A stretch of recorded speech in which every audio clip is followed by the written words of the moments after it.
Hello friends, समरानी blogs में आपका एक बार फिर से स्वागत है। होप आप सभी अच्छे होंगे। जैसा कि हमने आपको फर्स्ट ब्लॉग में बताया था कि हम दिल्ली से देहरादून पहुंचे थे। देहरादून से हम मसूरी आए और देहरादून रेलवे स्टेशन उतर के हमने देहरादून परिवहन उत्तराखंड बस डिपो से हमने बस ली, जो कि पर पर्सन जो टिकट होता है वो पड़ता है 80 रुपीज़।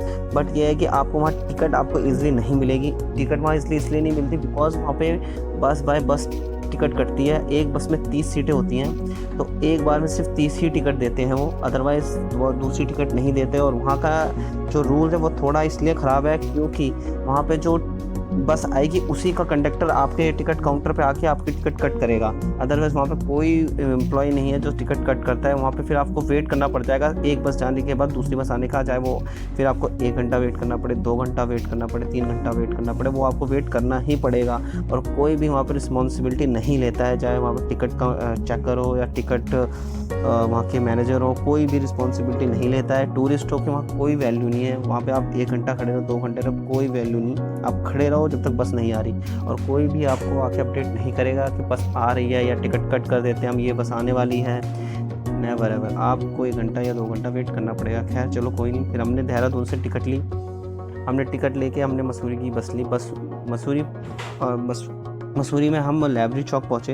लाइब्रेरी चौक पहुँच के हमने वहाँ से होटल लिया। होटल लेके थक चुके थे हम, बहुत ज़्यादा रात हो चुकी थी हमें, इसलिए हमने फटाफट वहाँ पे आराम किया। सुबह मॉर्निंग में उठते ही हम लाइब्रेरी चौक से निकले थे।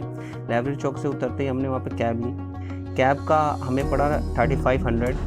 और जो कैब के ड्राइवर थे उनसे हमारी ये बात हुई थी कि वो जो टूरिस्ट प्लेसेस होंगे 3500 में 1-2 टूरिस्ट प्लेसेस जो होगा वो हमें वहाँ से सिरकुंडा देवी माता के टेम्पल से निकलते समय विज़िट कराते हुए आएंगे। तो हम वहाँ पे विज़िट करते हुए साथ साथ आते रहे।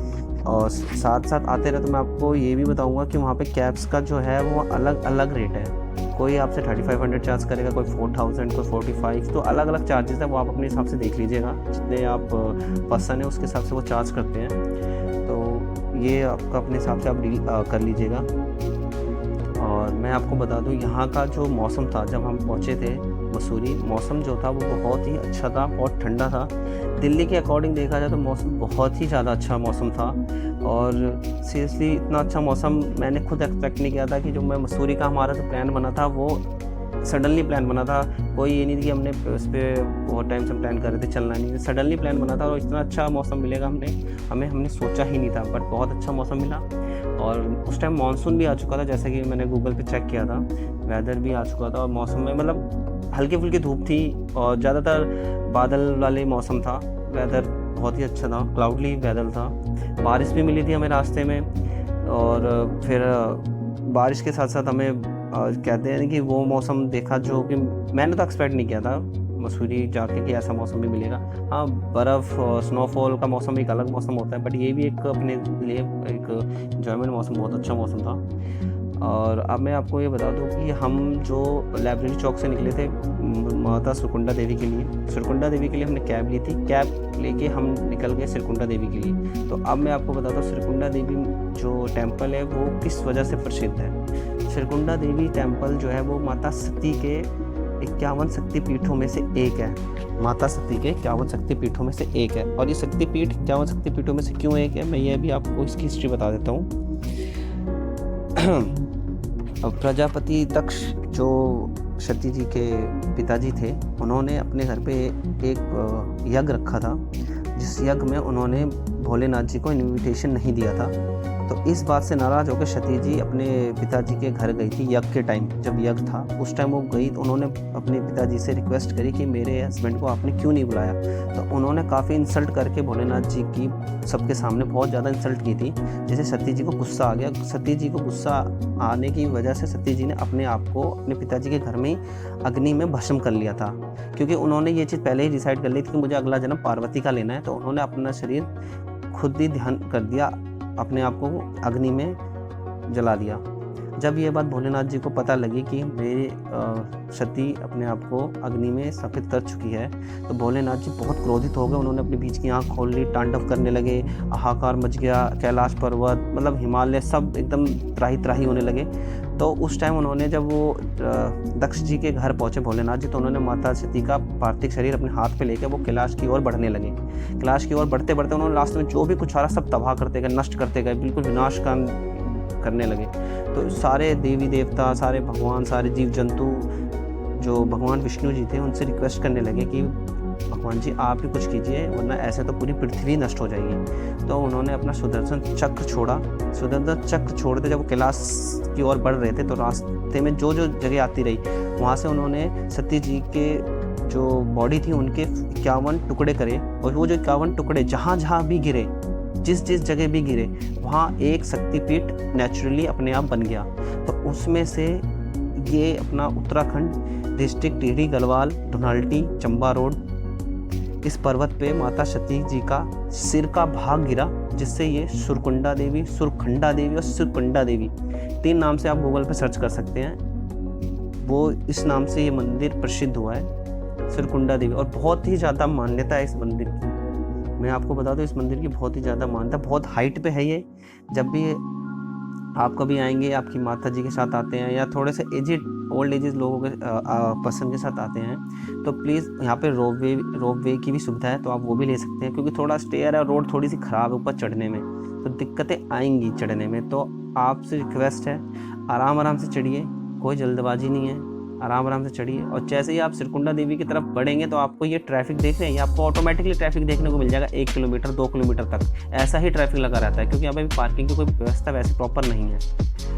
जैसे ही आप सिरकुंडा देवी की तरफ बढ़ेंगे, आपको यहाँ पे छोटे छोटे स्टॉल, काफ़ी सारे स्टॉल हैं यहाँ पे, रेस्टोरेंट भी है, ढाबा भी है, आपको छोटे छोटे स्टॉल ऐसे मिल जाएंगे जहाँ से आप माता जी के दरबार जाने के लिए प्रसाद खरीद सकते हैं। और रेड कलर के ये कैरी बैग में प्रसाद देते हैं, जिसमें एक नारियल, चुन्नी, मुरमुरे और मीठे में पताशा, जो छोटे छोटे दाने से होते हैं पताशे के, वो होते हैं। 100 रुपीज़ का एक बैग मिलेगा आपको।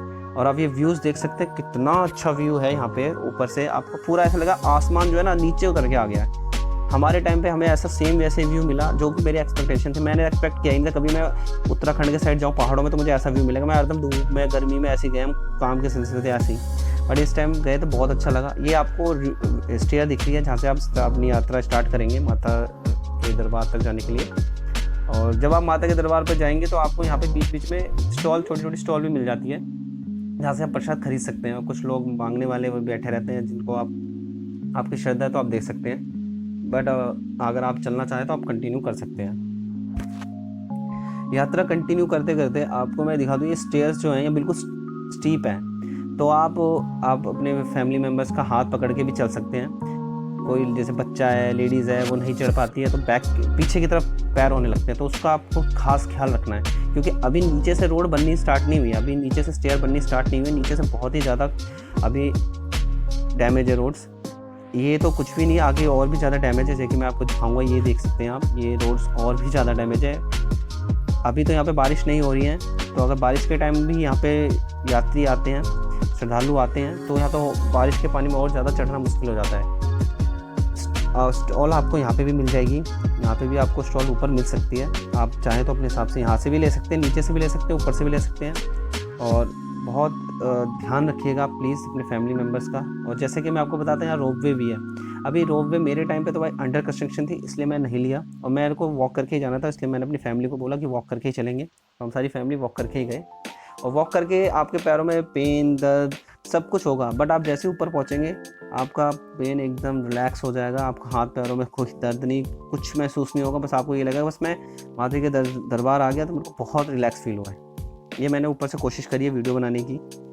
और प्लीज़ अगर आपको मेरी वीडियो अच्छी लगे तो please like, subscribe and comment कीजिएगा। और कुछ भी वीडियो में आपको कमी दिखे तो प्लीज़ कमेंट करके बताइएगा, उसको मैं एक्सेप्ट करके उसको नेक्स्ट वीडियो में अच्छे से अच्छा प्रेजेंट करने की कोशिश करूँगा। तो प्लीज़ आप सबसे रिक्वेस्ट है, इस वीडियो को like and subscribe and comment जरूर कीजिएगा। और बेल आइकन के आगे जो बेल आइकन है, इस पर प्लीज़ ओके कर दीजिएगा, जिससे कि नेक्स्ट वीडियो में अपलोड करूँ तो उसकी नोटिफिकेशन आपको टाइम टू टाइम मिल सके। ये माता जी का दरबार है। स्टार्टिंग में आप फ्रंट पे देख रहे होंगे, यहाँ पे आप चप्पल जूते वगैरह अपनी रख सकते हैं। यहाँ पे कोई सेवादार नहीं है, आप अपने कॉन्फिडेंस पे इसको यहाँ रख सकते हैं।